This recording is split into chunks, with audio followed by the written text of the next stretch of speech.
Assalamu alaikum. May the peace of God be upon each and every one of you. Welcome to Gems for the Traveler. My name is Imam MA Azeez. I work at the SALAM Center in Sacramento, California. In this series, we explore the different facets and the different names and attributes of God Almighty. This is the month of Ramadan, and Muslims come to the mosque in order to learn, in order to grow spiritually and connect with their Creator. In this series, we attempt at learning more about God through studying His names. I invite each and every one of you to join us on this beautiful journey to learn more about the qualities and the attributes of the Creator of heavens and earth. Thank you so much for tuning in.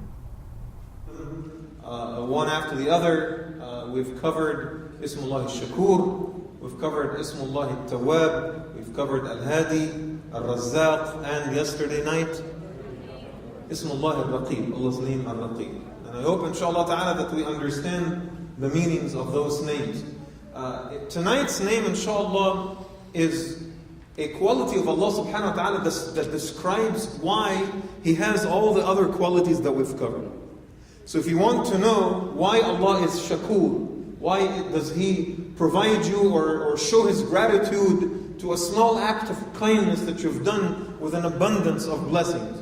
If you want to know why Allah subhanahu wa ta'ala is At-Tawwab, the acceptor of return, if you want to know why Allah subhanahu wa ta'ala is the provider of guidance, Al-Hadi, or Al-Razzaq, the one who provides sustenance and provision, if you want to know why Allah subhanahu wa ta'ala wants to be with you at all times in order to protect you from yourself, to preserve you from your own inclinations and temptations and the fire, you need to learn Allah's name tonight because it answers all of those questions.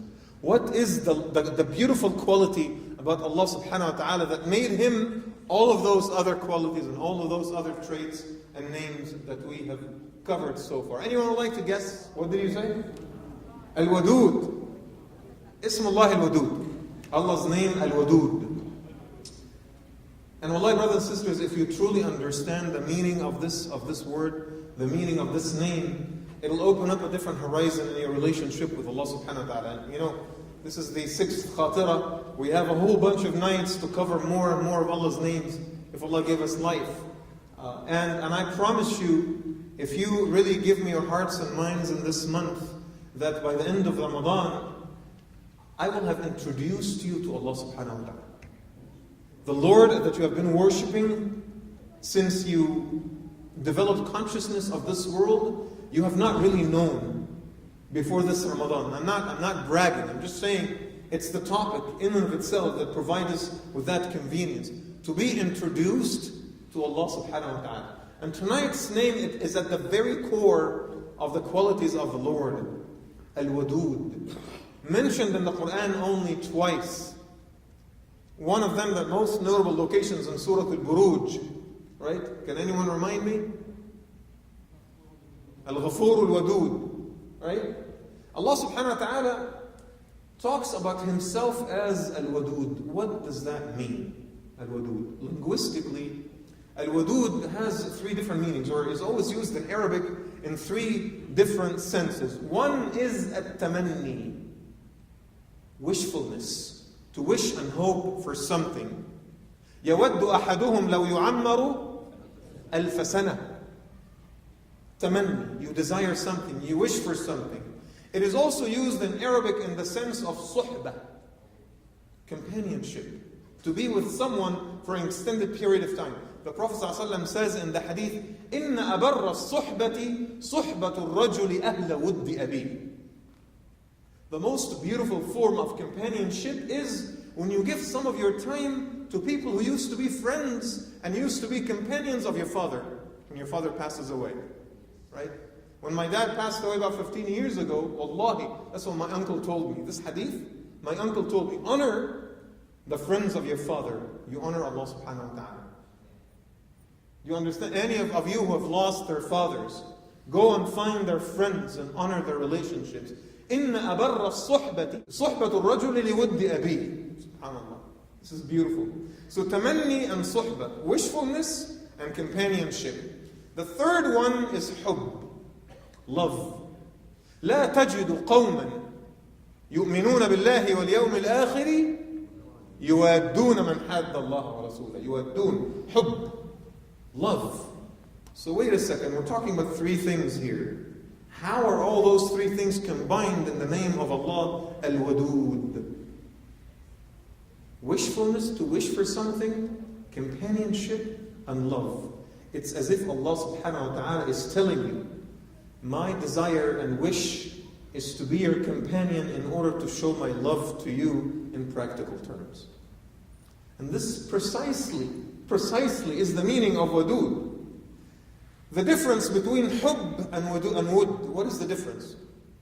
Because Wadoud in English is often translated as the most loving. Allah subhanahu wa ta'ala, the most loving. Remember I told you, it is particularly because of Allah's name Al Wadoud that He is Rahman, that He is Rahim, that He is Ghafoor or Tawab or Shakur, that He is Mujib or Hadi. It is particularly because He is Wadoud. What is the difference between Wud and Hubb? Is Al-Habib one of Allah's names? It's not. Why? Because Hubb or love is basically feelings in someone's hearts towards something or someone. Wud, on the other hand, is when those feelings of love are expressed in practical terms. And that's why when someone is having a fight with his wife and comes back a few days later trying to make up and apologize and so forth, you don't just stand there and hope that the love in your heart will emanate and the rays of love will penetrate her heart and then she'll just forgive you, right? You need to do something. They say in Arabic, يَتَوَدَّدُ إِلَيْهَا, right? You need to do something. You need to buy her some flowers or a gift or say words of apology, whatever, words of affection, right? So Wud is different than love in the sense that Al-Wadoud loves you and offers that love in practical terms. Love, on the other hand, or Hubb, could be something that stays in someone's heart, right? And I'll give you an example, inshallah, in a few minutes of what I mean by that. If Allah subhanahu wa ta'ala, brothers and sisters, the creator of heavens and earth, loves us in this very practical way, Al-Wadoud loves you, I want you to understand how small you are. I mean, we know how small we are, but let me put it in practical terms that will really bring a brilliant idea to your minds. The Prophet ﷺ says in this incredible hadith. This hadith is a miracle in and of itself. It clearly talks about modern day science in ways that we have not seen before. In this hadith, Rasulullah ﷺ says, مَا السَّمَاءُ الدُّنْيَا فِي الثَّانِيَةِ إِلَّا كَحَبَّةٍ فِي صَحَرَةٍ. You know, as-sama, I often translate as-sama as skies, right? But I think the proper translation of sama is a cosmic system.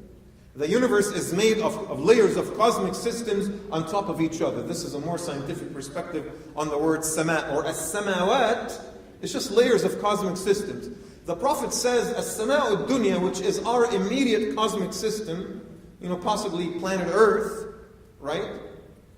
Compared to the second cosmic system, as-sama'u thaniya, is like a sand particle in a desert. وَمَا السَّمَاءُ الثَّانِيَةِ فِي الثَّالِثَةِ إِلَّا كَحَبَّةٍ فِي صَحَرَةٍ. And the second and the third is like a sand particle in a desert. And he keeps going on and on and on until he says, وَمَا السَّابِعَةُ فِي الْعَرْشِ إِلَّا كَحَبَّةٍ فِي صَحَرَةٍ. And the seventh cosmic system, the seventh heaven compared to the throne of the Lord is like a sand particle compared to a desert. See how small a sand particle to a massive desert is? Isn't that exactly what we know about the universe today?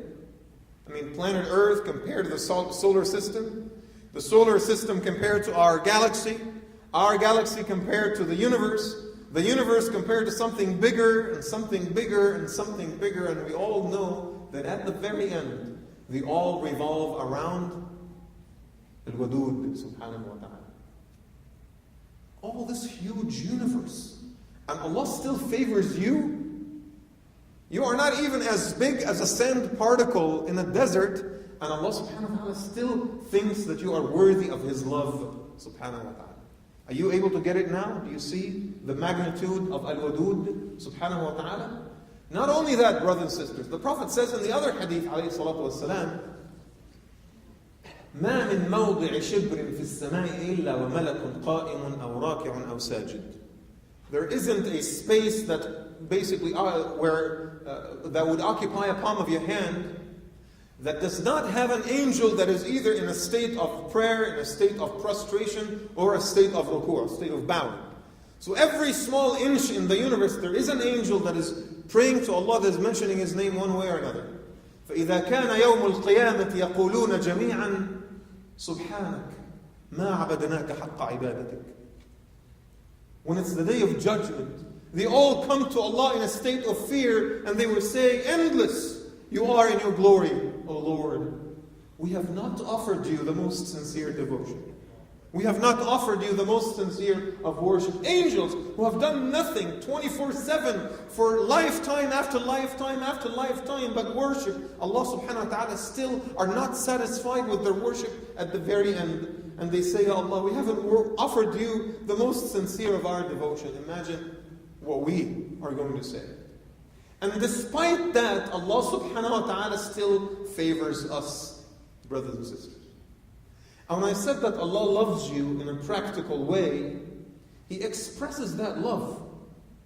Take, for example, when He loves someone, إِذَا أَحَبَّ اللَّهُ فُلَانًا نَادَى جِبْرِيلٌ فَقَالَ يَا جِبْرِيلُ إِنِّي أُحِبُّ فُلَانًا فَأَحِبَّهُ. He loves you. He calls Jibreel and He says, Ya Jibreel, I love this person. Why don't you love him as well? فَيُحِبُّهُ جِبْرِيلًا. Of course, Jibreel doesn't have a choice. Jibreel will fall in love with you immediately. ثم ينادي جبريل في أهل السماء ويقول إن الله يحب فلانا فأحبوه فيحبه أهل السماء فيلقى له القبول في الأرض. See the practical steps. Allah loves you, He summons Jibreel. Ya Jibreel, I want you to love this person as well. And then Jibreel loves you, He goes to all the dwellers of the divine realm. And He says to them, Allah loves this person, and I would like for all of you to love him as well. And then they love you. And then your love is instilled in the hearts of people in the life of this world. And that's where likability comes from, brothers and sisters. There are people you interact with for 1 minute, you just fall in love with them right away. And there are people you keep talking to them for hours and days and weeks and months, and just there's a barrier between you and them. Likability is a blessing from Allah subhanahu wa ta'ala. He loves someone and He gives that love to you and puts it in the hearts of other beings, and you have no control over it. Right? This is the love of Allah subhanahu wa ta'ala. And interestingly, there was actually a brother who I was talking to in the afternoon, and he insisted that I tell him about the name that I was going to talk about tonight. He's not from here. So he was on the phone, and then he said, why do you think that we need Allah in His capacity as Al Wadoud? Isn't it enough for us to know Allah as Rahman, Rahim, and Tawwab, and Shakur, and Hadi? Do we really need Allah to love us? We have a contract with Allah. As long as we fulfill our end of the bargain, why do we have to worry about Allah's love? And I said to him, but we do. We do. Think of it this way. Children. I've given examples about children a lot. Right? The relationship between children and their father. Not to suggest, I know that this is a taboo in the Muslim community, the whole thing about God as the Father, because of the Christian perspective on that. We quiver at this idea. But in essence, when you think about it metaphorically, we're all the children of Allah subhanahu wa ta'ala. And He's our Father. I mean, not in a literal sense as Christians believe, but Allah subhanahu wa ta'ala is the provider, He's the caretaker, He's the one who provides us with sustenance. We come to Him when we need something, we call upon Him, we need His security, just like a relationship between children and their father, right? So aside from the Christian theological perspective, we could comfortably think of Allah subhanahu wa ta'ala as our Lord, as the caregiver of the family of humanity, subhanahu wa ta'ala. And just like children and their relationship with their father, think about it this way. You can provide your kids with everything. You give them money, clothes, put them in the best schools, you buy them food and everything. Is that enough? Is that enough? No. They still want your affections. Children still want their parents to tell them, I love you. Right? You know I love you, right? Kids need to hear that. And if you hear or know that Allah subhanahu wa ta'ala loves you, Al Wadoud loves you, يَتَوَدَّدُ إِلَيْكَ subhanahu wa ta'ala, He doesn't need to. He doesn't need to try to approach you and try to engender His love in your heart. He doesn't need to do that. But us knowing that Allah subhanahu wa ta'ala loves us, just like children would try not to disappoint their parents that love them, I think it's the same exact thing. We will try not to disappoint Allah subhanahu wa ta'ala because He loves us. And I want to spend the rest of the khatira sharing with you some of the manifestations of that love. How does Allah express His love to us? Because I said that's the only difference between Wadoud and Habib. Between Wud and Hubb is that Wadoud expresses His love in very, very practical ways. How does that work? Think of the small things that you experience and see and observe every day. The sun, for example, وَالشَّمْسُ تَجْرِي لِمُسْتَقَرٍ لَهَا, as the Quran says. It moves in its orbit until it sets. How important is the sun for us? What does it do? I mean, what's the importance of the sun? Without the sun, this entire place will be like a big piece of ice. Right? So every living being will just die. All of us know that. What else? How else is the sun important? Nobody knows? Yeah, it provides life. I just said that. Thank you. Well, how else? You need the sun. Okay, just give you a random example. You need the sun to produce vitamin D, right? Okay, what else do we need the sun for? You need the light to see. Okay, thank you. Flashlights would do a good job too. He said to determine the day and to basically have an idea of the passage of time. It's important for photosynthesis and the production of chlorophyll and greens, the consumption of carbon dioxide and production of oxygen. What else? Prayer times, exactly, yes.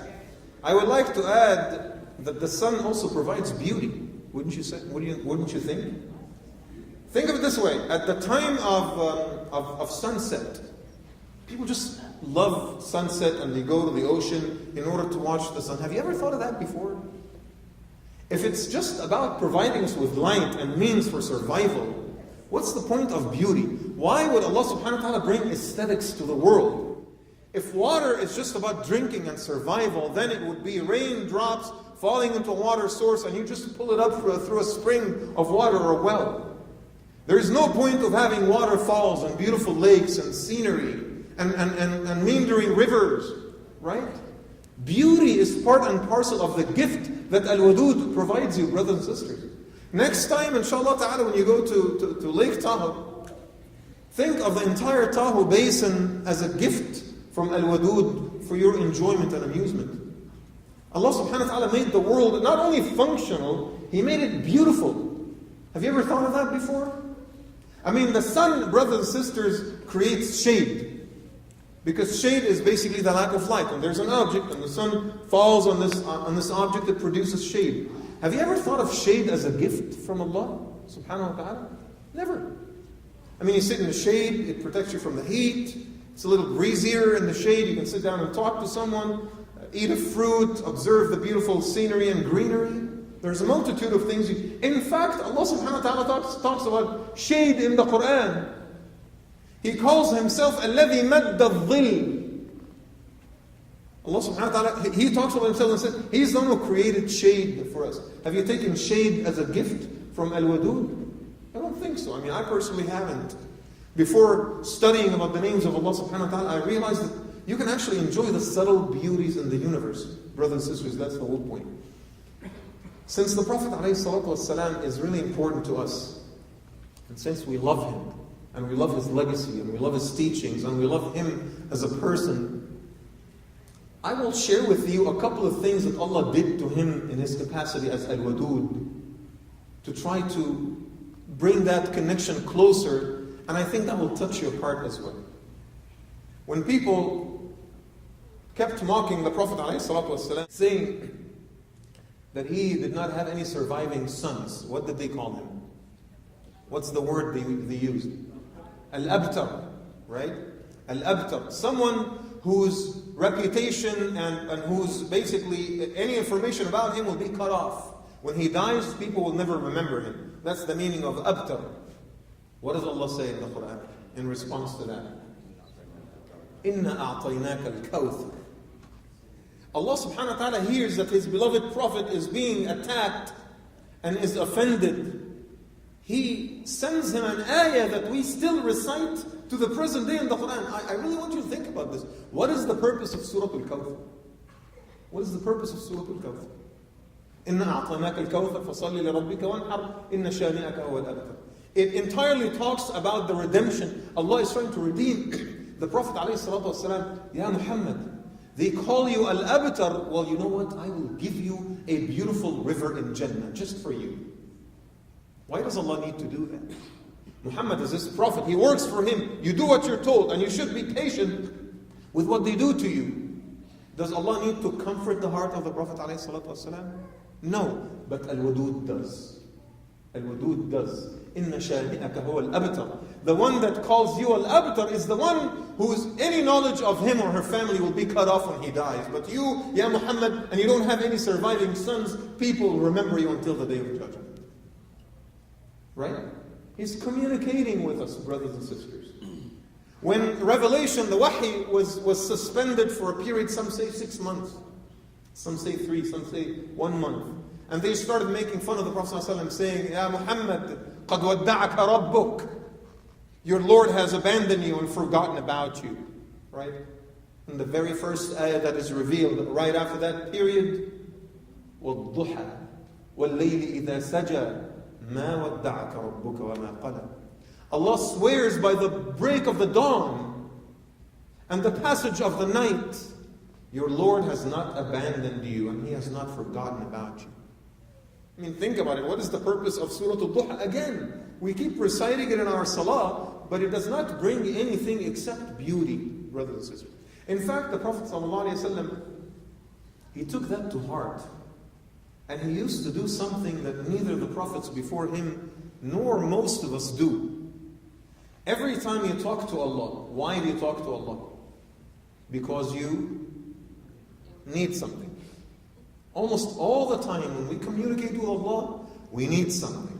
Even if it's something as small as bless my business, or bless my children, or take care of my health, or forgive my sins, there's always a need. Have you ever thought of just communicating with Allah by way of venting to Him? The same way you would just pick up the phone and talk to a friend and vent it out for half an hour? And people just go on Facebook and rant. They're just venting out. They're not expecting people to say anything.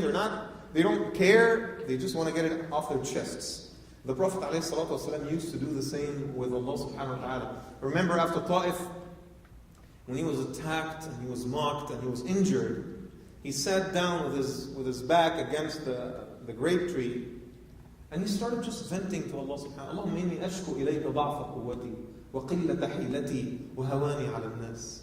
Ya Allah, I just want to vent out to you. I want to complain to you about the limitations of my abilities, about my weakness, and about how dispensable I have become in the sight of people. Ya Rabb al-Mustada'afin, Anta Rabb al-Mustada'afin wa Anta Rabbi. Ila man takilun, Ya Allah. To whom are you going to let me? Ila ba'idin yatajahamuni am ila aduwin mallaktahu amri. And just kept venting to Allah subhanahu wa ta'ala in just a beautiful, heart-wrenching, incredible way. Wallahi, brothers and sisters, I wish we do that. You just sit down, no purpose whatsoever, just to communicate with Allah Al Wadoud, and just keep talking to Him. Ya Wadoud, Ya Wadoud. I was at work today, and this happened, and that happened, and this person said this, and Ya Allah, I know you watch anything, but just hear me out. And keep talking to Him subhanahu wa ta'ala as if you're talking to a friend. That's the whole point. We learn the names of Allah in order to be able to communicate with Him in a better way, subhanahu wa ta'ala. إِنَّ الَّذِينَ آمَنُوا وَعَمِلُوا الصَّالِحَاتِ سَيَجْعَلُ لَهُمُ الرَّحْمَنُ وُدًّا. Those who believed and did the good deeds, Ar-Rahman, the most compassionate, will provide them with wood. Love in practical forms, subhanahu wa ta'ala. And I want to end with this. We talk about love in practical forms. How many of you would love to go and perform Umrah before the end of Ramadan? Wouldn't that be like the most amazing thing? I know a few people in the community who actually have plans already to go perform Umrah, inshallah, this year. Have you ever thought about the meaning of Umrah? What is the meaning of Umrah? Seriously, anybody knows the meaning of Umrah? Have you thought of it before? Umrah? Something that is as common practice in Islam. MashaAllah, we've grown old, all of us, and adults and all respectful. We don't even know what Umrah does. How many of you performed Umrah before? Exactly. You don't even know what Umrah is, right? What's the word for someone who lives so long in Arabic? Mu'ammir, right? Mu'ammir, not Mu'ammar. Mu'ammir, right? وَمَنْ نُعَمِّرْهُ نُنَكِّسْهُ فِي الْخَلْقِ. So Mu'ammir, or someone who Ammara, means someone who lived very long, or lived to be very, very old. When there's a car that is totally broken and is about to go to the junkyard, Arabs have a word when you do like when you fix the engine and really like put it back on the road. What's the word for that? Amra, right? They call it Amra. Does that ring any bells? The scholars, brothers and sisters, said that Umrah is a visit to Allah subhanahu wa ta'ala in order to put life and blessings into your relationship with Him. Ta'ammar al-ilaqa ma Allah azza wa jalla. Right? To build the relationship with Allah, to put more years and more blessings and more strength to your relationship with Al Wadoud subhanahu wa ta'ala. So He invites you to His house, particularly invites you to His house in order to help you further your relationship with Him. Isn't Al Wadoud, brothers and sisters, someone that deserves our utmost devotion, our utmost commitment? Isn't He someone subhanahu wa ta'ala that we should really, really think twice before we disobey Him or violate Him, before we lose our temper, before we attack other people, before we give in to temptation? If we are conscious of Allah al-Raqib being there in His capacity as Al-Wadoud, wanting to show you His love in practical ways, don't you think that it would be so difficult for you to do something that would make Him upset or disappointed, subhanahu wa ta'ala? I ask Allah Al-Wadoud to engender His love in our hearts. I ask Him subhanahu wa ta'ala to help us come closer to Him in so many different ways. I ask Allah subhanahu wa ta'ala to give us control over ourselves and to strengthen our discipline and commitment and determination to serve Him in this life and the next.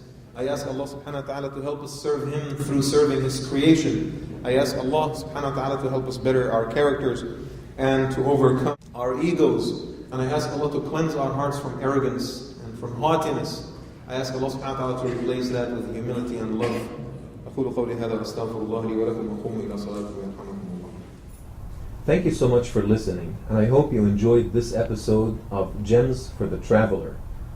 If you have any questions about the material you just watched, or if you would like to come to Salam in order to join us for one of the services, please visit our website at www.salamcenter.org, or you can visit my Facebook page, www.facebook.com/Imam Azeez. I hope that this episode touched your hearts spiritually as it did ours. God bless you all, and thank you.